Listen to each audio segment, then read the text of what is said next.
Hello दोस्तों, स्वागत है आपका हमारे यूट्यूब चैनल राष्ट्रीय फाउंडेशन पे। पिछले वीडियो में हमने क्लास 10th के लिए पढ़ चुके थे कि जो हमारा कार्य होता है विद्युत ऊर्जा या कार्य W बराबर VIT होता है। आज हम देखेंगे कि इलेक्ट्रॉन वोल्ट क्या होता है। एक इलेक्ट्रॉन वोल्ट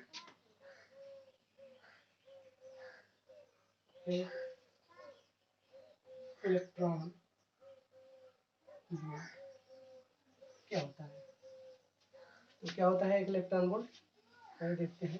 मान लीजिए कि हमारे पास कोई एक विद्युत परिपथ है जिसमें एक पॉइंट ए है और ये एक पॉइंट बी है, ठीक है। अब पॉइंट ए पर कोई आवेश, मान लीजिए कोई इलेक्ट्रॉन रखा हुआ है। पॉइंट ए पर कोई इलेक्ट्रॉन रखा हुआ है। अब इस इलेक्ट्रॉन को इस पॉइंट ए से पॉइंट बी तक लेकर के जाना है। आवेश को, इस इलेक्ट्रॉन को पॉइंट ए से लेकर के जाना है, कहाँ, पॉइंट बी पर लेकर के जाना है। तो पॉइंट ए से पॉइंट बी तक लेकर के जाने में जितना भी कार्य किया जाता है उसी कार्य को हम क्या कहते हैं, इलेक्ट्रॉन वोल्ट। यानी जो इलेक्ट्रॉन वोल्ट होता है W, ये क्या होता है, EV के बराबर। इसको एक अलग शब्दों में ये भी कह सकते हैं कि अगर V की वैल्यू 1 हो, यानी विभव या विभवांतर, दोनों सिरों के बीच का विभवांतर अगर 1 वोल्ट हो, 1 वोल्ट हो, तो किया गया कार्य क्या कहलाता है, 1 इलेक्ट्रॉन वोल्ट के बराबर होता है। यानी अगर V की वैल्यू 1 वोल्ट हो फिर भी W का मान क्या आएगा, 1 इलेक्ट्रॉन वोल्ट, ठीक है। ये तो हुआ आपका सिंपल है क्या, इलेक्ट्रॉन वोल्ट। यहाँ से आप रख सकते हैं, ये आ जाएगा 1 इलेक्ट्रॉन वोल्ट अगर V की वैल्यू 1 होगी तो। यहाँ से इसका आप देख सकते हैं कि इलेक्ट्रॉन वोल्ट को कन्वर्ट करने के भी कई मेथड होते हैं। जैसे कि वैल्यू रख सकते हैं आप, इसको जूल में बदल सकते हैं। इलेक्ट्रॉन वोल्ट को, इलेक्ट्रॉन वोल्ट को जूल में बदलना है तो हम क्या करेंगे, अगर इलेक्ट्रॉन वोल्ट को जूल में बदलना है तो हमको सिंपली ई का मान रख देना है। हम जानते हैं कि ई की वैल्यू क्या होती है, ई इज इक्वल टू होता है 1.6 × 10⁻19 कूलम। तो ई की वैल्यू रख देंगे। ई की वैल्यू रखेंगे तो क्या मिलेगा हमको कि ई इज इक्वल टू, ई की वैल्यू रखेंगे तो W इज इक्वल टू हो जाएगा आपका 1.6 × 10⁻19 कूलम वोल्ट। और कूलम वोल्ट को हम जूल कहते हैं, यानी W is equal to 1.6 × 10⁻19 joule. इस प्रकार से आप कन्वर्ट कर सकते हैं इलेक्ट्रॉन वोल्ट को जूल में, या फिर जूल को इलेक्ट्रॉन वोल्ट में, इसकी का रिवर्स करके कन्वर्ट कर सकते हैं। नेक्स्ट जो आपका टॉपिक आता है वो आता है विद्युत धारा का उसमें प्रभाव। तो विद्युत धारा का उसमें प्रभाव क्या होता है, आइए देखते हैं। रहेगा आपका विद्युत धारा का उसमें प्रभाव। अब देखिए विद्युत धारा का उसमें प्रभाव क्या होता है। विद्युत धारा का उसमें प्रभाव को समझने के लिए आपको गतिज ऊर्जा समझनी पड़ेगी कि गतिज ऊर्जा क्या होता है। देखिए गतिज ऊर्जा क्या होता है कि जब भी इस एक बात को ध्यान रखिएगा, विद्युत धारा का उसमें प्रभाव को समझते वक्त एक बात को मोस्ट इंपॉर्टेंट ध्यान दीजिएगा कि जो गतिज ऊर्जा होती है, गतिज ऊर्जा यानी जिसको हम कहते हैं काइनेटिक एनर्जी, ये एक तरीके कह लीजिए टेम्परेचर के अनुक्रमानुपाती होती है, डायरेक्टली प्रोपोर्शनल होती है। अगर आप काइनेटिक एनर्जी को इंक्रीज करेंगे, बढ़ाएंगे, गतिज ऊर्जा को बढ़ाया जाए, गतिज ऊर्जा को बढ़ाया जाए तो टेम्परेचर अपने आप बढ़ जाएगा, ठीक है। इसी बेस पर विद्युत धारा का उसमें प्रभाव भी है। इस प्रकार से है कि विद्युत धारा हमको कब मिलता है, जब भी किसी चालक तार में इलेक्ट्रॉन गति करते हैं तो विद्युत धारा मिलता है। इलेक्ट्रॉन गति करते हैं तो विद्युत धारा मिलता है। अब जब विद्युत इलेक्ट्रॉन गति करेंगे, अगर मान लीजिए कोई ये चालक तार है या कोई भी मेटालिक पदार्थ है, अब अगर इसमें इलेक्ट्रॉन गति करेंगे, मूव करेंगे, अगर इलेक्ट्रॉन गति कर रहे हैं तो अगर हम किसी बैटरी से मान लीजिए अटैच कर दे रहे हैं, अब इस डायरेक्शन में सब मूव करेंगे, ये इस डायरेक्शन में, ये सब इस डायरेक्शन में मूव करेंगे। अब मान लीजिए कि अगर इलेक्ट्रॉन मूव कर रहे हैं और हम कोई ऐसा सोर्स लगा दें कि इसकी गतिज ऊर्जा इलेक्ट्रॉन की लगातार बढ़ती जाए, इलेक्ट्रॉनों की गतिज ऊर्जा बढ़ती जाए। अब देखिए अगर इलेक्ट्रॉनों की गतिज ऊर्जा बढ़ेगी यानी काइनेटिक एनर्जी बढ़ेगी, तो क्या होगा, टेम्परेचर भी बढ़ेगा, तापमान भी बढ़ेगा, और इसी को कहते हैं विद्युत धारा की ऊष्मीय प्रभाव।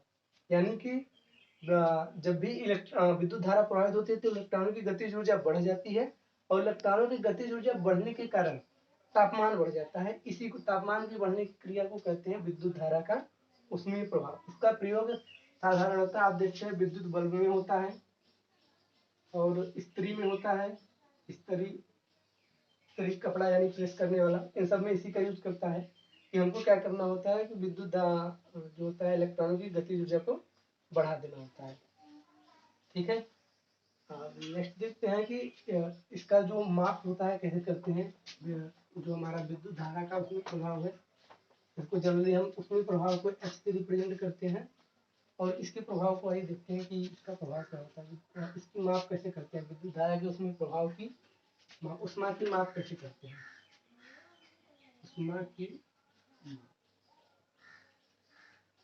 उष्मा की माप करने के लिए सिंपली आपको पता होना चाहिए कि वर्क डन, जो किया गया कार्य होता है, वो आता है आपका W बराबर VIT। किसी भी परिपथ में W बराबर VIT पिछले वीडियो में हमने देखा हुआ था।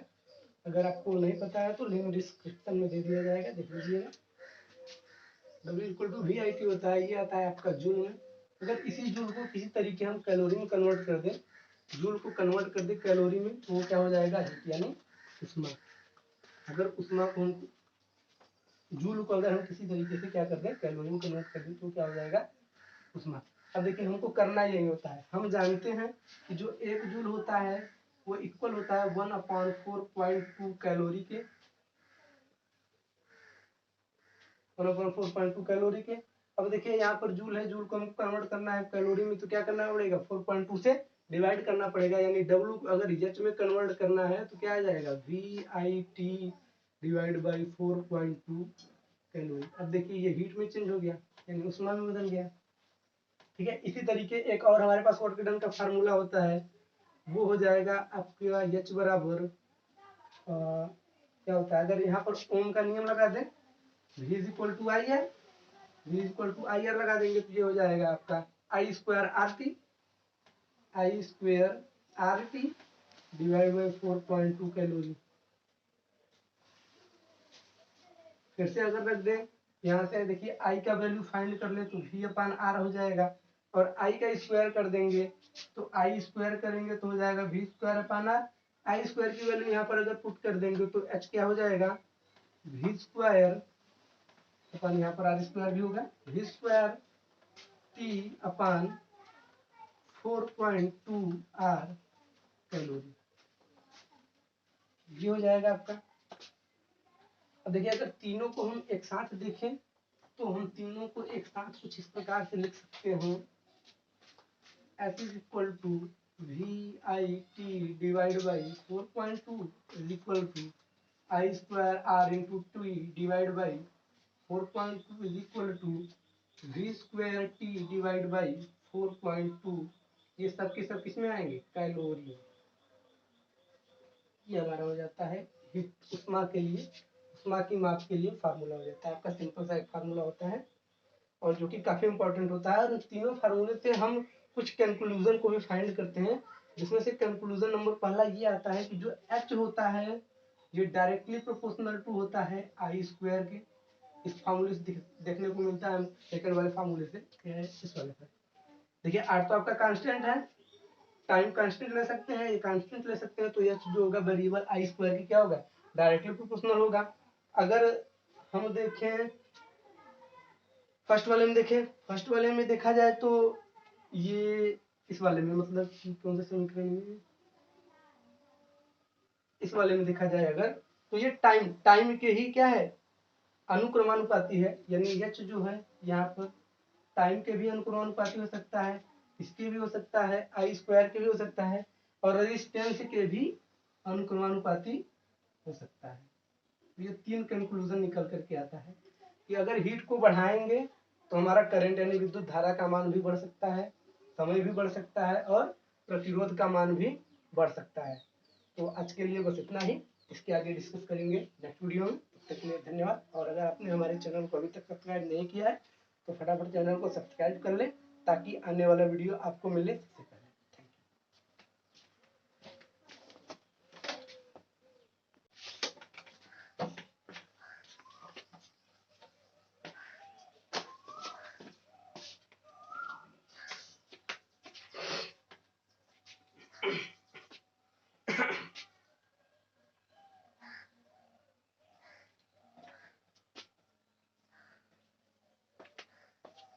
हेलो दोस्तों, स्वागत है आपका हमारे YouTube चैनल राष्ट्रीय फाउंडेशन पे। पिछले वीडियो में हमने क्लास 10th के लिए पढ़ चुके थे कि जो हमारा कार्य होता है व्यय विद्युत ऊर्जा या कार्य W बराबर VIT होता है। आज हम देखेंगे कि इलेक्ट्रॉन वोल्ट क्या होता है। एक इलेक्ट्रॉन वोल्ट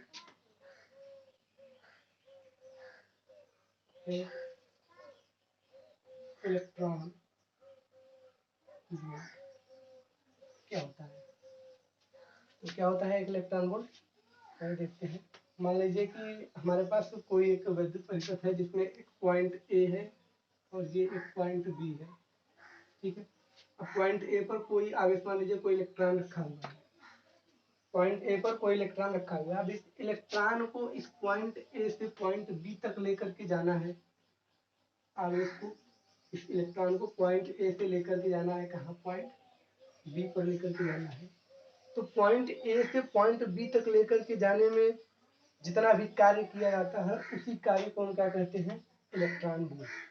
यानी जो इलेक्ट्रॉन वोल्ट होता है W, ये क्या होता है, EV के बराबर। इसको एक अलग शब्दों में ये भी कह सकते हैं कि अगर V की वैल्यू 1 हो, यानी विभव या विभवांतर, दोनों सिरों के बीच का विभवांतर अगर 1 वोल्ट हो, 1 वोल्ट हो, तो किया गया कार्य क्या कहलाता है, 1 इलेक्ट्रॉन वोल्ट के बराबर होता है। यानी अगर V की वैल्यू 1 वोल्ट हो फिर भी W का मान क्या आएगा, 1 इलेक्ट्रॉन वोल्ट, ठीक है।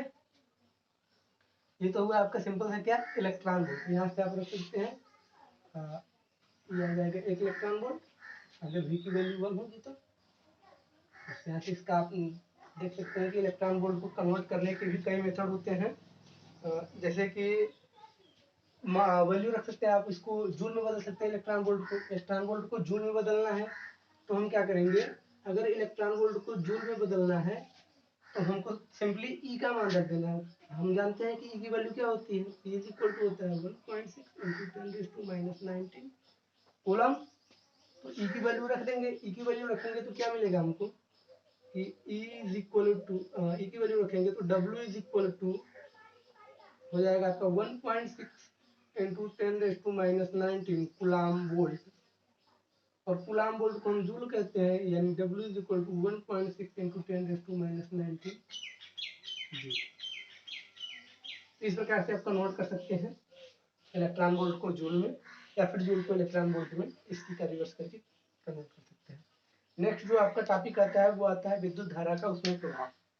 तो विद्युत धारा का उसमें प्रभाव क्या होता है, आइए देखते हैं। रहेगा आपका विद्युत धारा का उसमें प्रभाव। अब देखिए विद्युत धारा का उसमें प्रभाव क्या होता है। विद्युत धारा का उसमें प्रभाव को समझने के लिए आपको गतिज ऊर्जा समझनी पड़ेगी कि गतिज ऊर्जा क्या होता है। देखिए गतिज ऊर्जा क्या होता है कि जब भी इस एक बात को ध्यान रखिएगा, विद्युत धारा का उसमें प्रभाव को समझते वक्त एक बात को मोस्ट इंपॉर्टेंट ध्यान दीजिएगा कि जो गतिज ऊर्जा होती है, गतिज ऊर्जा यानी जिसको हम कहते हैं काइनेटिक एनर्जी, ये एक तरीके कह लीजिए टेम्परेचर के अनुक्रमानुपाती होती है, डायरेक्टली प्रोपोर्शनल होती है। अगर आप काइनेटिक एनर्जी को इंक्रीज करेंगे, बढ़ाएंगे, गतिज ऊर्जा को बढ़ाया जाए, गतिज ऊर्जा को बढ़ाया जाए तो टेम्परेचर अपने आप बढ़ जाएगा, ठीक है। इसी बेस पर विद्युत धारा का उसमें प्रभाव भी है। इस प्रकार से है कि विद्युत धारा हमको कब मिलता है, जब भी किसी चालक तार में इलेक्ट्रॉन गति करते हैं तो विद्युत धारा मिलता है। इलेक्ट्रॉन गति करते हैं तो विद्युत धारा मिलता है। अब जब विद्युत इलेक्ट्रॉन गति करेंगे, अगर मान लीजिए कोई ये चालक तार है या कोई भी मेटालिक पदार्थ है, अब अगर इसमें इलेक्ट्रॉन गति करेंगे, मूव करेंगे, अगर इलेक्ट्रॉन गति कर रहे हैं तो अगर हम किसी बैटरी से मान लीजिए अटैच कर दे रहे हैं, अब इस डायरेक्शन में सब मूव करेंगे, ये इस डायरेक्शन में, ये सब इस डायरेक्शन में मूव करेंगे।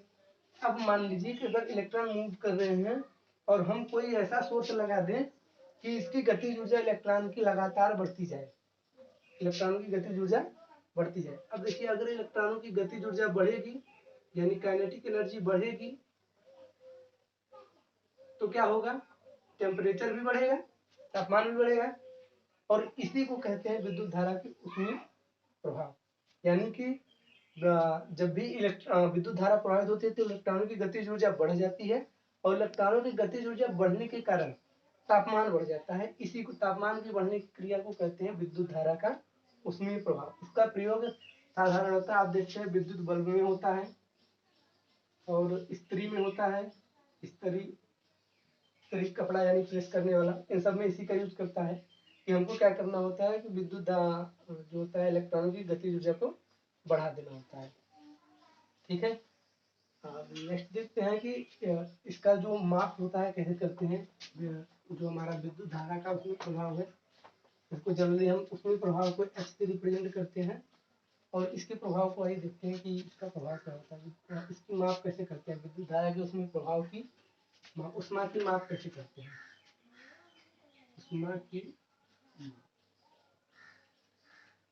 उष्मा की माप करने के लिए सिंपली आपको पता होना चाहिए कि वर्क डन, जो किया गया कार्य होता है वो आता है आपका W बराबर वी आई टी। किसी भी परिपथ में W बराबर वी आई टी पिछले वीडियो में हमने देखा हुआ था, अगर आपको नहीं पता है तो लिंक डिस्क्रिप्शन में दे दिया जाएगा, देख लीजिएगा। W equal to V I T होता है, ये आता है आपका जूल में। अगर इसी जूल को किसी तरीके हम कैलोरी में कन्वर्ट कर दें, जूल को कन्वर्ट कर दे कैलोरी में, तो वो क्या हो जाएगा, हीट यानी उष्मा। अगर उष्मा को जूल को अगर हम किसी तरीके से क्या कर दें, कैलोरी में कन्वर्ट कर दें तो क्या हो जाएगा, उष्मा। अब देखिए हमको करना यही होता है, हम जानते हैं कि जो एक जूल होता है वो इक्वल होता है 1/4.2 कैलोरी के, 1/4.2 कैलोरी के। अब देखिए यहाँ पर जूल है, जूल को हमको कन्वर्ट करना है कैलोरी में, तो क्या करना पड़ेगा, 4.2 से डिवाइड करना पड़ेगा, यानी W अगर एच में कन्वर्ट करना है तो क्या आ जाएगा, VIT डिवाइड बाई 4.2 कैलोरी। अब देखिए ये हीट में चेंज हो गया यानी उष्मा में बदल गया। ठीक है, इसी तरीके एक और हमारे पास वर्क डन का फार्मूला होता है, वो हो जाएगा आपका H बराबर क्या होता है, अगर यहाँ पर ओम का नियम लगा दें, V is equal to I R, V is equal to I R लगा देंगे तो ये हो जाएगा आपका I square R T divide by 4.2 calorie. फिर से अगर रख दें, यहाँ से देखिए आई का वैल्यू फाइंड कर ले तो V अपान आर हो जाएगा, और आई का स्क्वायर कर देंगे तो आई स्क्वायर करेंगे तो हो जाएगा V square upon R. I square की वैल्यू यहाँ पर अगर पुट कर देंगे तो H क्या हो जाएगा, V स्क्वायर अपान यहाँ पर आर स्क्वायर भी होगा, V square T upon 4.2 R calorie, ये हो जाएगा आपका। अब देखिए अगर तीनों को हम एक साथ देखें तो हम तीनों को एक साथ कुछ इस प्रकार से लिख सकते हैं, F is equal to VIT divide by 4.2 is equal to I square R into T divide by 4.2 is equal to V square T divide by 4.2। ये सब के सब किस में आएंगे, कैलोरी। ये हमारा हो जाता है उष्मा के लिए, उष्मा की माप के लिए फार्मूला हो जाता है आपका, सिंपल सा एक फार्मूला होता है और जो कि काफी इंपॉर्टेंट होता है। और इन तीनों फार्मूले से हम कुछ कंक्लूजन को भी फाइंड करते हैं, जिसमें से कंक्लूजन नंबर पहला ये आता है कि जो H होता है ये डायरेक्टली प्रोपोर्शनल टू होता है आई स्क्वायर के। इस फार्मूले से देखने को मिलता है सेकंड वाले फार्मूले से, इस वाले पर देखिए आर तो आपका कांस्टेंट है, टाइम कांस्टेंट ले सकते हैं, ये कांस्टेंट ले सकते हैं, तो यह जो होगा वेरिएबल आई स्क्वायर की क्या होगा, डायरेक्टली प्रोपोर्शनल होगा। अगर हम देखें फर्स्ट वाले में, देखें फर्स्ट वाले में देखा जाए तो ये इस वाले में, मतलब कौन से समीकरण में, इस वाले में देखा जाए अगर तो ये टाइम के ही क्या है, अनुक्रमानुपाती है, यानी H जो है यहाँ पर टाइम के भी अनुक्रमानुपाती हो सकता है, इसके भी हो सकता है, आई स्क्वायर के भी हो सकता है, और रेजिस्टेंस के भी अनुक्रमानुपाती हो सकता है। ये 3 कंक्लूजन निकल करके आता है कि अगर हीट को बढ़ाएंगे तो हमारा करंट यानी विद्युत धारा का मान भी बढ़ सकता है, समय भी बढ़ सकता है, और प्रतिरोध का मान भी बढ़ सकता है। तो आज के लिए बस इतना ही, इसके आगे डिस्कस करेंगे नेक्स्ट वीडियो में। तब तक के लिए धन्यवाद। और अगर आपने हमारे चैनल को अभी तक सब्सक्राइब नहीं किया है तो फटाफट चैनल को सब्सक्राइब कर लें ताकि आने वाला वीडियो आपको मिले।